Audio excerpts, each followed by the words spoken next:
Hello,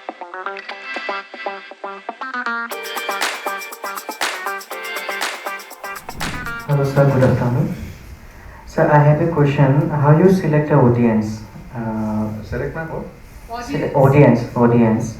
And is there any relationship with story and audience? Sir? Good question. Very good question. या अलग अलग phases में अपनी ज़िंदगी मैंने अलग अलग टाइप के ऑडियंस के साथ कनेक्ट करने की कोशिश की और जब भी मैंने कोई दूसरी टाइप के ऑडियंस के साथ कनेक्ट करने की कोशिश की I flopped miserably. I should have stuck to my ground, my area, my audience. मैंने बुलेट राजा बनाई. मैं मेरा भी मन था कमर्शियल पिक्चर बनाने का, एक्शन. क्यों जरूरी थोड़ी सब जो, क्योंकि हम तो मुझको लगा मैं तो बना लूंगा, वो मेरे टाइप की पिक्चर थोड़ी बना पाएंगे. मैंने की कोशिश, फ्लॉप हो गई फिल्म. तो एक चीज होती है कि आपको ऑडियंस भी कुछ एक्सपेक्ट करती है खास तरह के डायरेक्टर्स के साथ कि ये इसकी पिक्चर है तो ये होगा. अगर वो उनको नहीं मिला तो आपको रिजेक्ट कर देते. ये है प्रॉब्लम. तो ऑडियंस भी एक ऐसी चीज है जो हमको अलाउ नहीं करती अलग अलग चीज करने के लिए. मैं अगर काश तो कोई एक कॉमेडी फिल्म बनाना चाहूँ, अच्छी कॉमेडी, ऋषिकेश मुखर्जी जैसी कॉमेडी बनाना चाहूँ तो शायद उसको प्रोड्यूसर मिलेगा भी नहीं. मैं चाहूँगा, मैं मुझे मालूम मैं बहुत अच्छी बना सकता हूँ कॉमेडी, लेकिन मुझे एक्सेप्टेंस मिलेगी. तो ये दोनों तरफ की प्रॉब्लम है. मार्टिन स्कॉर्सेज़ी में जब माफिया और गैंगस्टर के साथ डील करता है तभी अच्छा लगता है ना. साइलेंसर आई कहाँ, उसको अच्छे नहीं, कुछ नहीं. तो ये है. Hi sir. हेलो प्रकाश. सर 2012 में आपकी मूवी आई थी जिसमें आपने एक्टिंग की थी, गैंग्स ऑफ वासेपुर. बहुत ही शॉर्ट आफ्टर फिल्म थी और उस टाइम पे तो कल्ट थी, आज भी कल्ट है. सर उस फिल्म में एक सीन था, आई एम सॉरी अगर वो मतलब मेरा पूछने का तरीका शायद गलत हो सकता है, बट मेरा पॉइंट ये है, उस फिल्म में एक सीन था जहाँ पे आप अपने आसपास कुछ लोग रहते हैं और उनमें आप एक लाइन बोलते हो कि जब तक इस देश में सनीमा रहेगा, एंड यू नो उसके बाद एक कुछ बोल दो यार.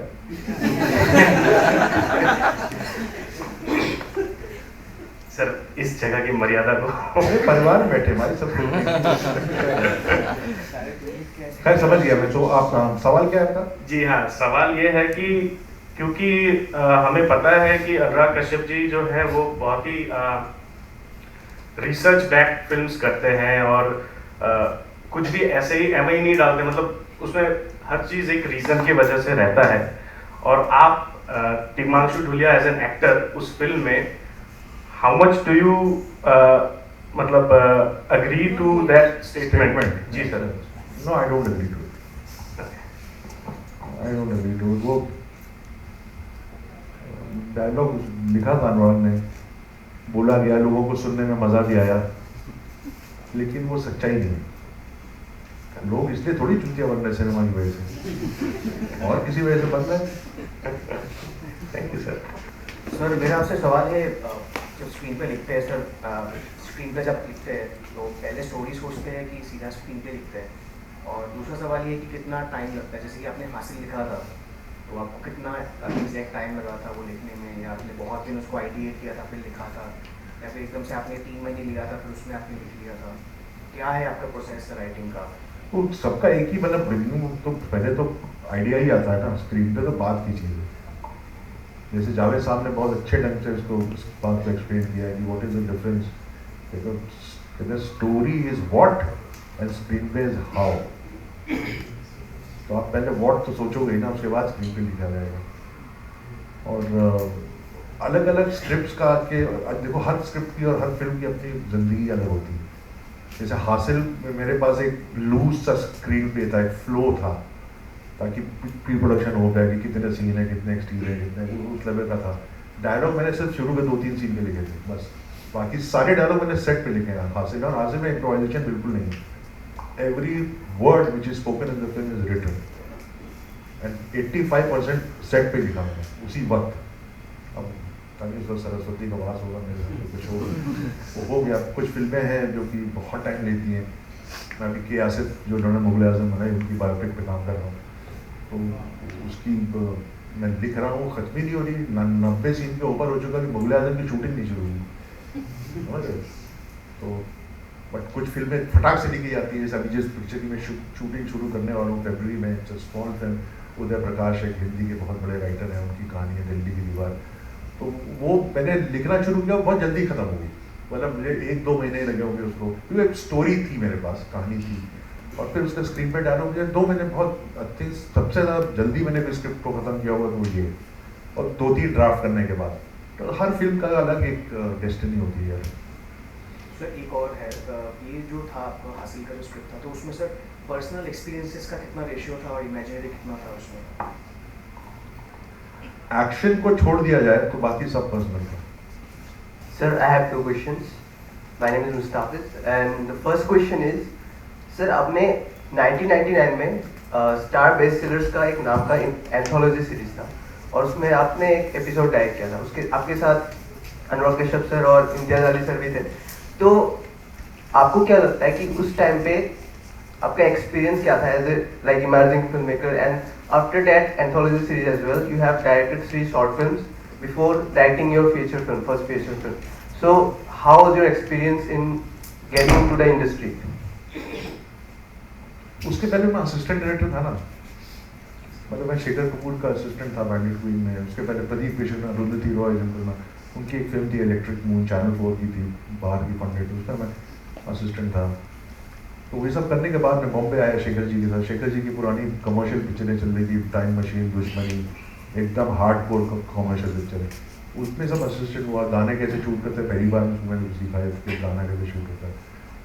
तो ये करते करते करते फिर ये टेलीविज़न शुरू हुआ, तब अच्छा टीवी होता था, तो दिल से मैंने फिल्म लिख दी मणि सर की, उसके बाद अपना पहला काम किया, सब टीवी कर रहा था, जस्ट मोहब्बत एक शो आता था बहुत पहले बच्चों का, वो किया।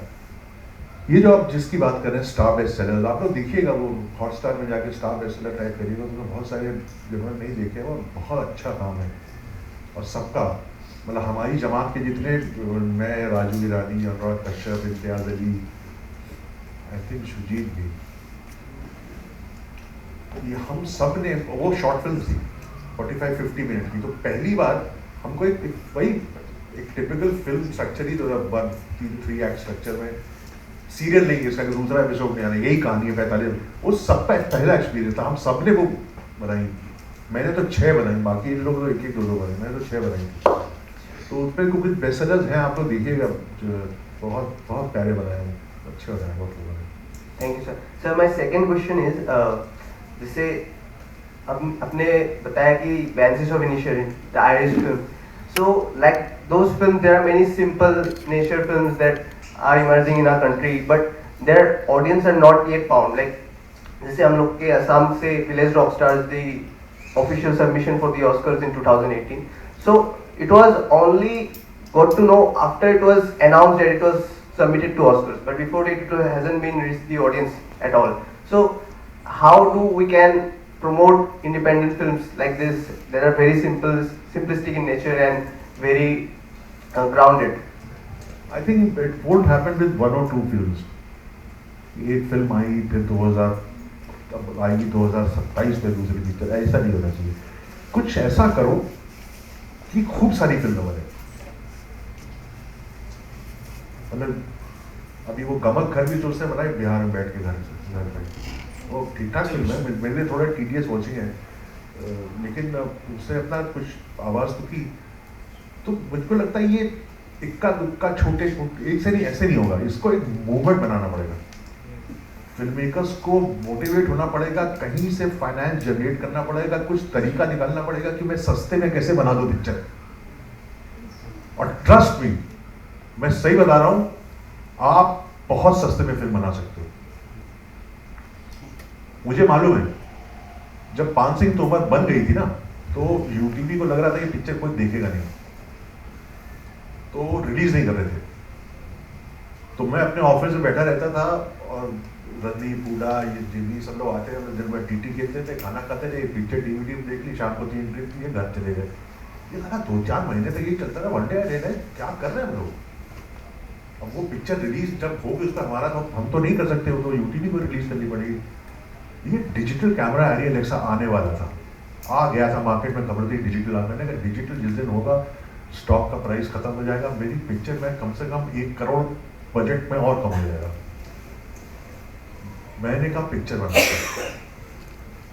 आइडिया आया कि किसको करवाते हैं जल्दी, साहिब बीबी गुलाम, मैंने कहा साहिब बीबी और गैंगस्टर। मैंने तो अपना एक दोस्त पकड़ा राहुल मित्रा, दिल्ली में उसका फिल्म उसको भी लेना था, मैंने कहा 1 करोड़ रुपए मुझे दे दे, इन सबको मैं ले आऊंगा रद्दी बूढ़ा, 1 रुपए नहीं दूं किसी को। मैं यही किया, ये मैंने यही किया। वो 1 करोड़ में नहीं बनी, वो 2.25 करोड़ में बनी, लेकिन पिक्चर ने बहुत बड़ा बढ़िया धंधा किया। उसके बाद मान सिंह तोमर रिलीज हुई।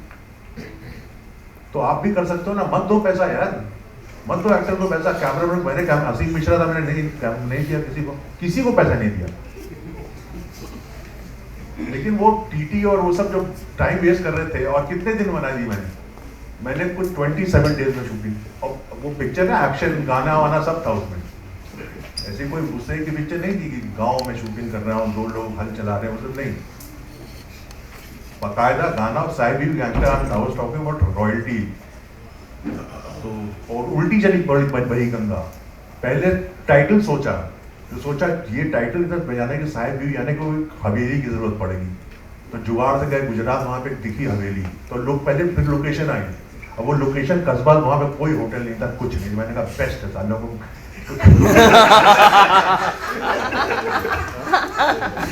नमक रोटी खिलाएंगे, पिक्चर बनाएंगे। तो फिर लोकेशन आई, लोकेशन देख ली, एक्टर पापा पास गिवन थे, यही है, यही करेंगे, जो खाली बैठे हैं सब, जीवी तो खाली नहीं था उसने दिया टाइम, और 1-2 और जो एक्टर्स थे। मैंने कहा ये फिर स्क्रिप्ट लिखी गई, उल्टा जाना मामला, पहले स्क्रिप्ट लिखी जाती है फिर लोकेशन लिखी जाती है, यहाँ उल्टा था। जब कर लिया फिर स्क्रिप्ट लिखी साहिब बीबी और गैंगस्टर, और गए और 26-27 दिन में शूटिंग कर दी, खत्म। तो हो सकता है, ऐसा नहीं हो सकता, बिल्कुल हो सकता है। Thank you sir. तो ऐसी 1 नहीं 2 3 4 5 पिक्चर बनाओ आसाम नॉर्थ ईस्ट से, बनाते रहो, फिर आपकी अपनी आप एक ऑडियंस बन जाएगी। फिर किसी को लगेगा यार मैं छोटा सा थिएटर खोल दूं अगर, और उसमें 100 रुपए का टिकट रखूं, ये पिक्चर चलेंगे, इसकी है ऑडियंस, बड़ी ऑडियंस नहीं है, लेकिन एक छोटा जितना बड़ा केक है उसमें हमको थोड़ा सा पीस चाहिए, इतना सा, उतनी तो आ जाएगी। फिर एग्जीबिशन वालों को जब आएगा, थिएटर बनेंगे, आप लोग पिक्चर वहाँ दिखाई जाएगी, ऑडियंस बढ़ेगी। करने से होता है ना काम यार, एक सब बैठ के बात करने से थोड़ी होता है।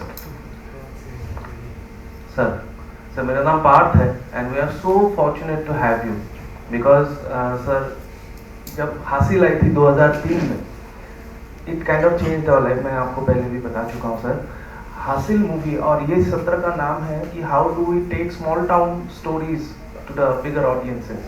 नाउ सर हासिल, अगर हम हासिल की तरफ जाए, हासिल से शुरू करें, तो उसके जो कैरेक्टर्स थे और जो डायलॉग्स थे, वेरी फ्लेयर था उस डायलॉग्स में, कि निहारिका जो ऋषितावत प्ले करती थी, उसका एक डायलॉग है छोटा सा, कि रिक्शे वाले को पूछती है कि क्यों इतनी घंटियाँ लगी हुई है, तो रिक्शे वाला बोलता है कि ये जवान है, तो अगर नहीं सजाएंगे तो नाराज हो जाएंगे। It's cultural value, socio political value में ऐसे डायलॉग्स ग्रो करके आते हैं।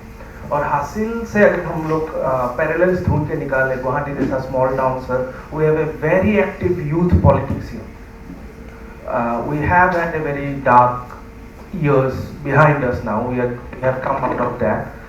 बहुत सारी कहानियाँ हैं sir, but yes, film making has also, like making of films सस्ती हो गई है थोड़ी, it's very easy and accessible to make films. तो सर मेरा क्वेश्चन ये है कि how exactly do we take these subjects and bring it to an audience, because यहाँ पे infrastructural issues भी हैं हमारे सर, halls कम है, there are many languages in this small space. So where do we start? Where do we begin? Because we aspire to be as big as Malayalam industry. Our stories are that good. यहाँ के stories, literature में अगर आप जाएंगे, assembly literature में, we have magic realism, we have everything here, and locally grown stories. So please guide us, please guide us. और साथ ही साथ बोलना चाहूँगा इस सत्र में सभी जो है, प्लीज अगर आपने हासिल नहीं देखी है तो हासिल देखिए। और सर से एक लास्ट कंप्लेंट कि सर गौरी शंकर पांडे और जो रणविजय सिंह का द्वंद्व था वो ज़्यादा जल्दी ख़त्म हो गया था सर हासिल में, वो अगर खींच लेकर कोई सीरीज बना ले sir, please sir. Thank you sir. मैं तो सवाल ही भूल गया। वो मालेगांव करके एक जगह है ना, बॉम्बे के पास Malegaon, it is known for the Malegaon bomb blast, but वहाँ पे एक इंडस्ट्री थी जब वीडियो चलता था, वो बहुत ही मतलब वहाँ बहुत गरीबी है उस जगह पे, बहुत गरीब शहर है, ज़्यादातर 99% मुस्लिम भी रहते और सब वो है कारीगर हैं, सब लोग करगा वो करते हैं।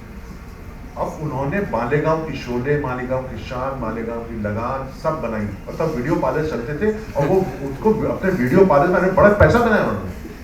पैरेलल फिल्म इंडस्ट्री थी वहाँ का, मालेगांव का सलमान था, वो आमिर था, वो लोग बनाते थे और सब अनपढ़ लोग, अनएजुकेटेड, लेकिन उनको फिल्मों का पैशन था।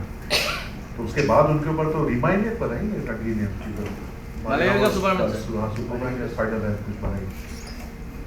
तो देखो यार, ये लोग भी है ना, कोई फैसिलिटी नहीं बनाई ना उन्होंने, इसी तरह से है कि बनाओ अपने लोकल कहानियों को लेकर। लेकिन एक चीज़ और बताओ, आप जैसे बोले असम में इस तरह का यूथ पॉलिटिक्स और पॉलिटिक्स की बातें, फिल्में इनके ऊपर मत बनाओ,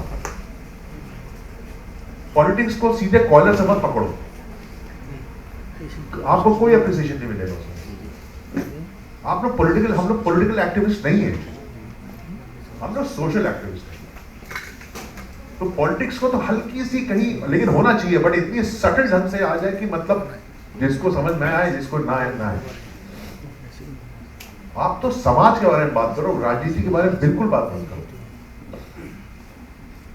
जैसे अगर आप जैसे विमल रॉय थे, विमल रॉय की फिल्म है बंदनी, ठीक है, उसमें है कि नूतन और अशोक कुमार साथ में है, किसी कारण और अशोक कुमार गायब हो जाते हैं, नूतन को हॉस्पिटल में काम करना पड़ता है, पता चलता है वहाँ पे एक औरत जो हॉस्पिटल आई वो एक्चुअली अशोक कुमार की वाइफ है, अशोक कुमार मैरिड है।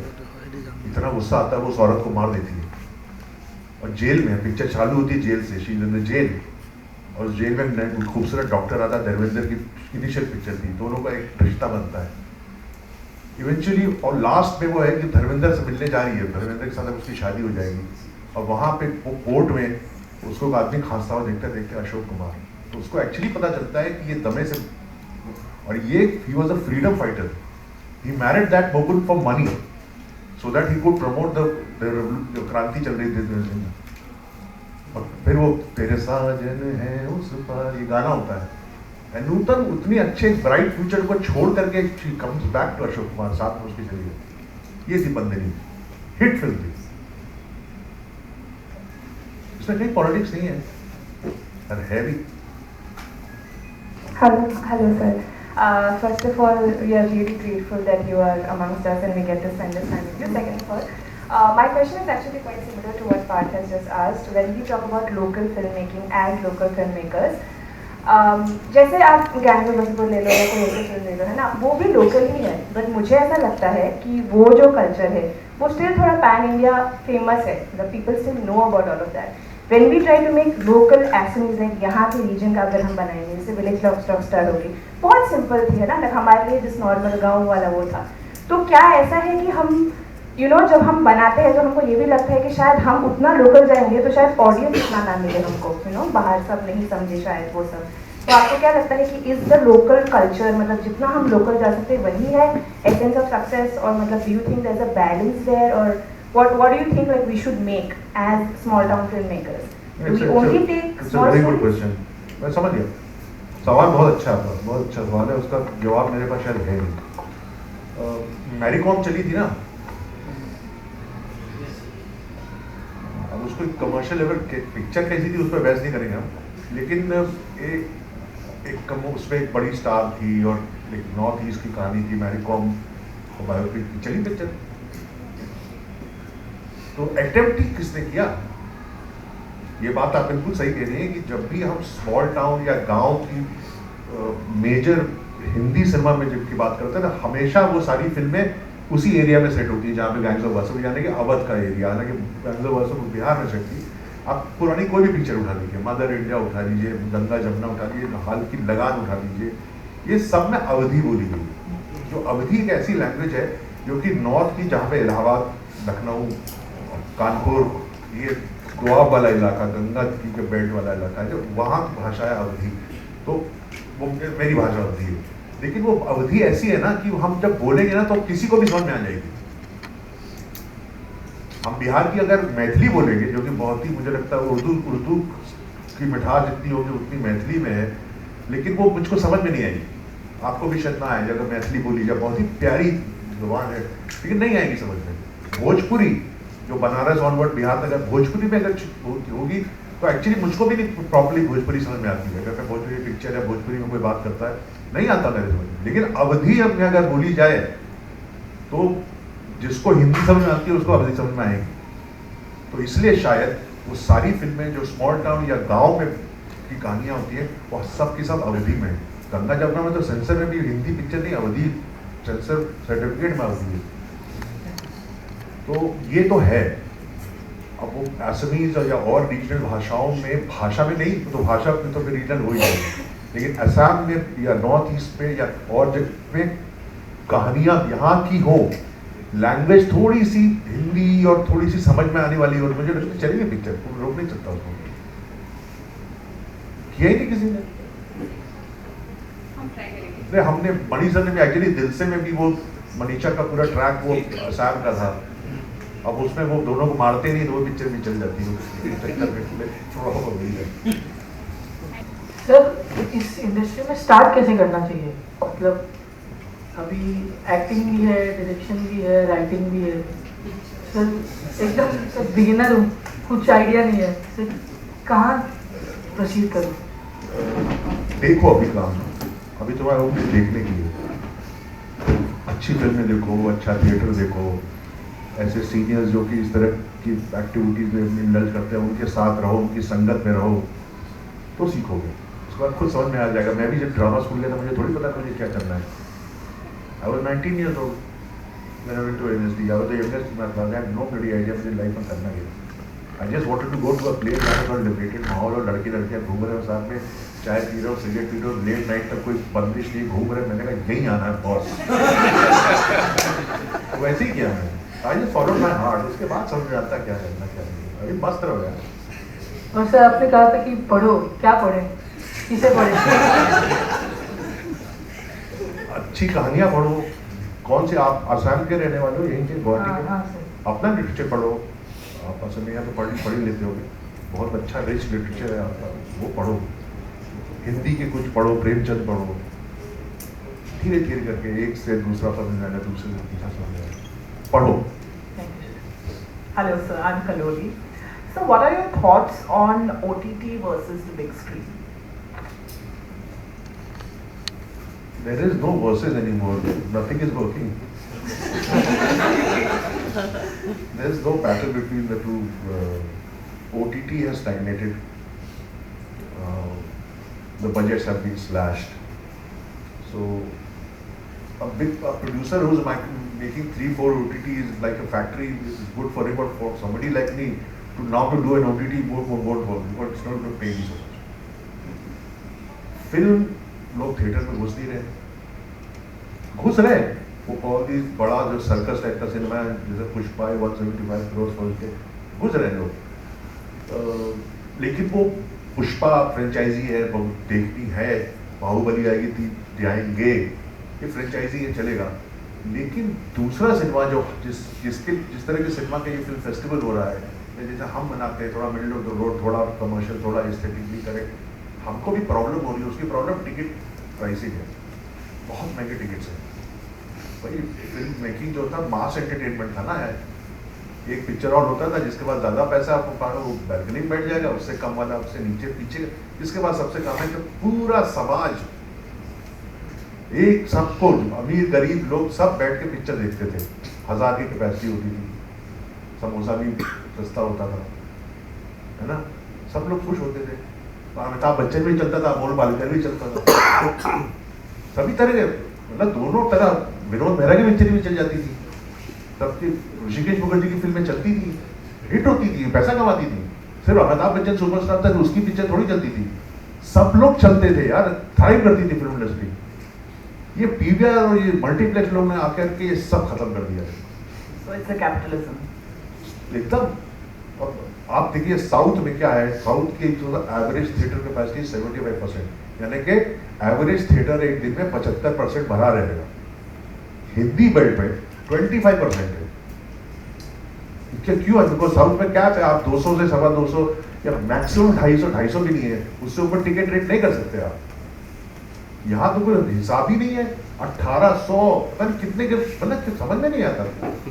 जब फ्लाइट टिकट बढ़ते हैं ना, क्रिसमस टाइम बढ़ जाएंगे, वो वैसे ही पिक्चर के हिसाब से होता है। आप शराब, एक आदमी जो कि स्मॉल टाउन में रह रहा है, अगर उसके बाद अपना छोटा सा घर, एक छोटी सी मारुति कार है, वो 50,000 रुपए में आराम से रहते हैं, ठीक है। लेकिन उसको अगर पिक्चर देखनी है ना, तो फिर वो पुष्पा बाहुबली जाएगा देखने, चूज इस फिल्म। वो अपने 2 बच्चों और हस्बैंड वाइफ के साथ, वो 50,000 रुपए में, वो बच्चा तो मांगेगा ना पॉपकॉर्न या जो भी होता है वहां पे खाने के, उसके गए 2,000 रुपए, वो अफोर्ड नहीं कर सकता है, वो नहीं जाएगा आपकी पिक्चर देखने। फिर तीसरी चीज ट्रैफिक, हर छोटे शहर में इतना ट्रैफिक बहुत बढ़ गया है। जिस जगह में आप आज 20 साल पहले 10 मिनट में पहुंच जाते थे, आपको आज आधा घंटा लगेगा वहां पहुंचने। ये हालत पूरे हिंदुस्तान में, तो इन सब चीजों की वजह से सिनेमा इफेक्ट कर रहा है। टिकट प्राइस आप देखिए, एक दिन, साल में एक दिन आता है, वर्ल्ड सिनेमा डे होता है उस दिन, है ना। उस दिन एकदम कंपल्सरी होता है कि 100 रुपए का टिकट होगा, उससे ऊपर किसी का भी। थिएटर भरे रहते हैं, क्यों? Simple ticket price. अभी कुछ दिनों पहले, कुछ महीनों पहले बॉम्बे में देवानंद साहब का एक रेट्रोस्पेक्टिव हुआ, 4 पिक्चरें उनकी दिखाई गई, ठीक है। मेरा घर पिक्चर हॉल से लगा हुआ है, मुझको अपने बेडरूम से पिक्चर हॉल की सीट में पैदल पजामा पहनते हुए 6 मिनट लगते हैं पहुंचने में, आके बैठ रखता हूँ, मैं नहीं जाता पिक्चर देखने। देवानंद का फेस्टिवल हुआ, मुझे गाइड पिक्चर देखनी थी, मुझे टिकट ही नहीं मिला।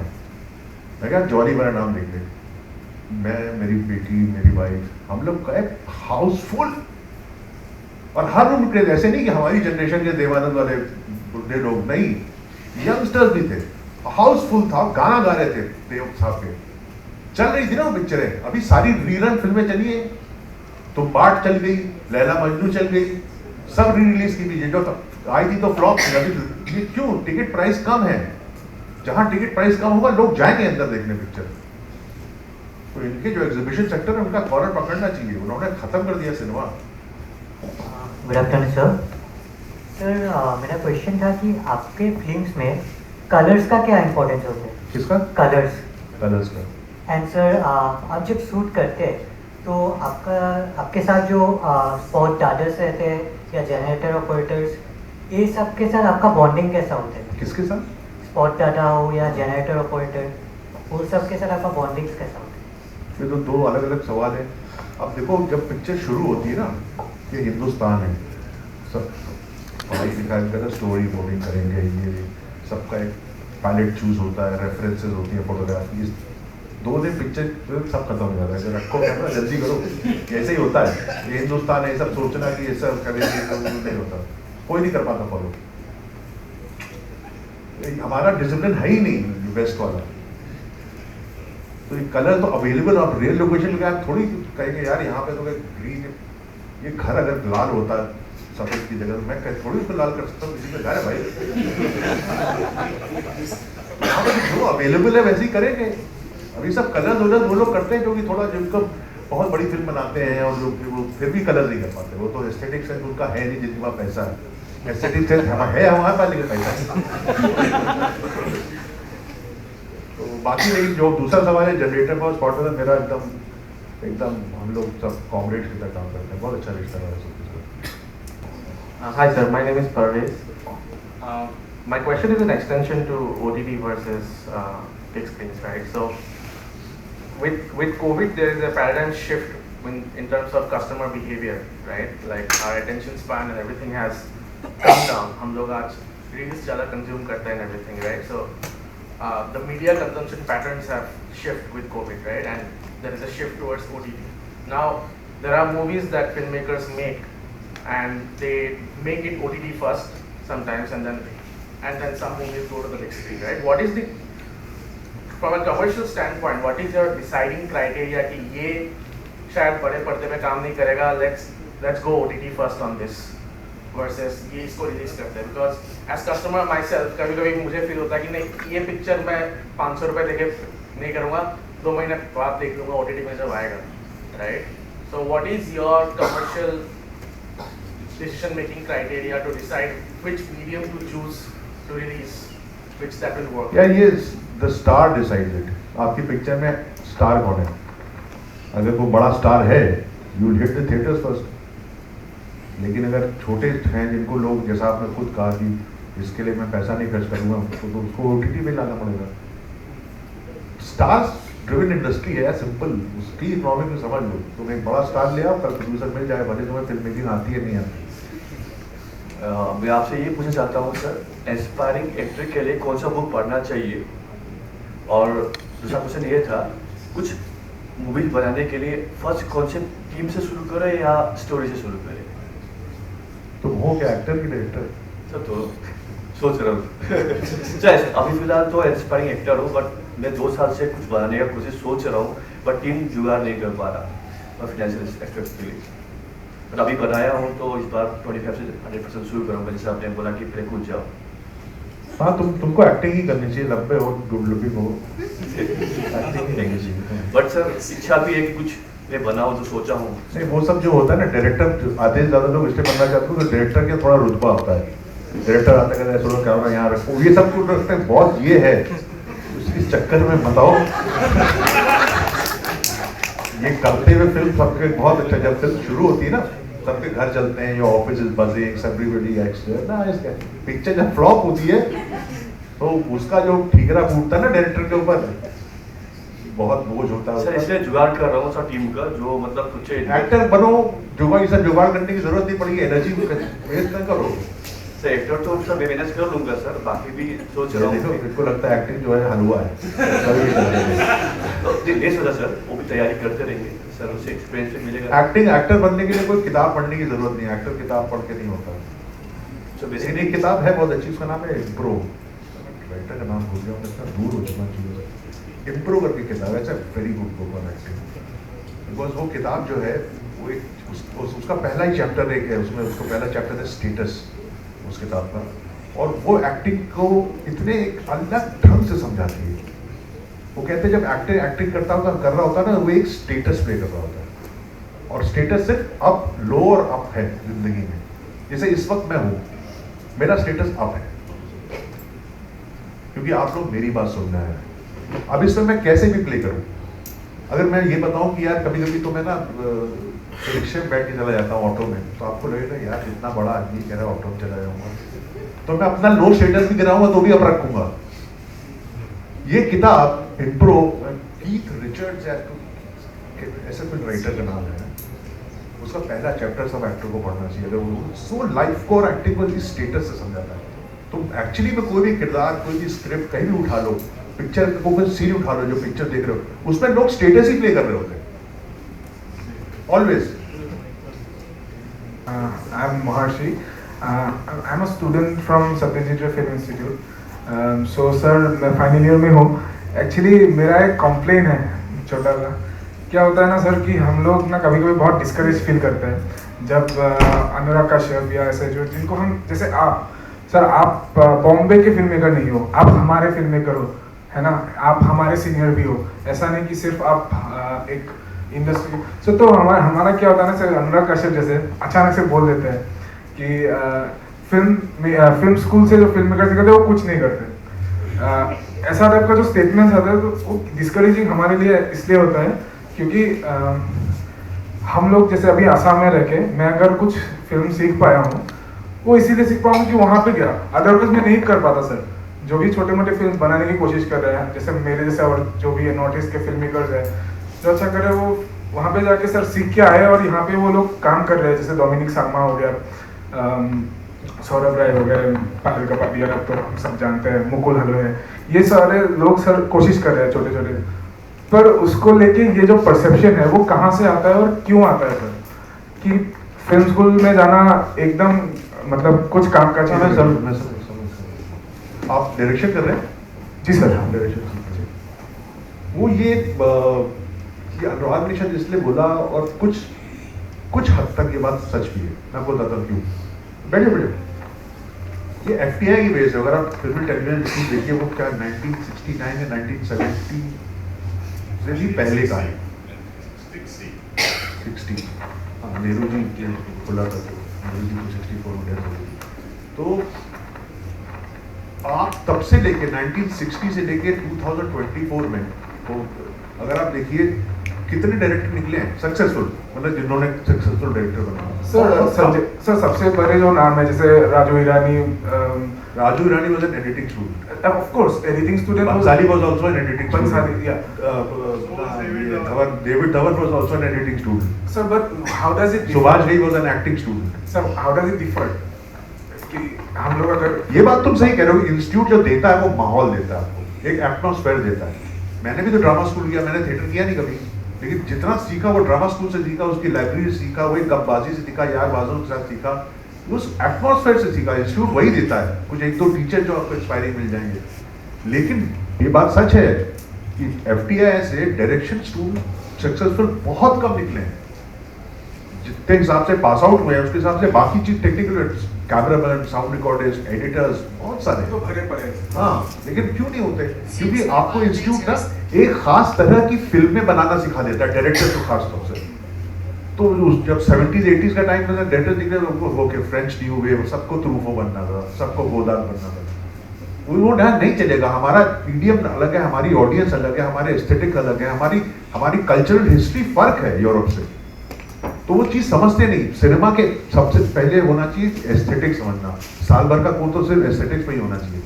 हम जो वेस्टर्न फिल्में, यूरोपियन फिल्में देखते हैं उस टाइम में, वो सब फिल्में सेकेंड वॉर काउंट पिक्चरों का बहुत असर है। पोस्ट वर्ल्ड वॉर फिल्म है जिसको हम न्यू रियलिज्म बोलते हैं। हमारे हिंदुस्तान में थोड़ी वर्ल्ड वॉर का कोई असर हुआ, तो हमने क्यों टेलीग्राम जैसे सुनो इस तरह की पिक्चरें जो आती थी आर्ट फिल्म में, मुझे तो बहुत फेक लगती थी, तब भी लगती है, आज भी लगती है। कौन बोलता है सर डायलॉग? वो इंस्पायर्ड थी उस यूरोप। तो इसी तरह का इंस्पिरेशन फिल्म स्कूल में भी देखते हैं लोग, स्पेशली और डायरेक्टर्स, जिनको डायरेक्टर बनना था वो बेचारे उससे फंस जाते हैं। तो बाहर आके कहते हैं मैं तो प्रूफो हूँ, तो कहते हैं कौन प्रूफो?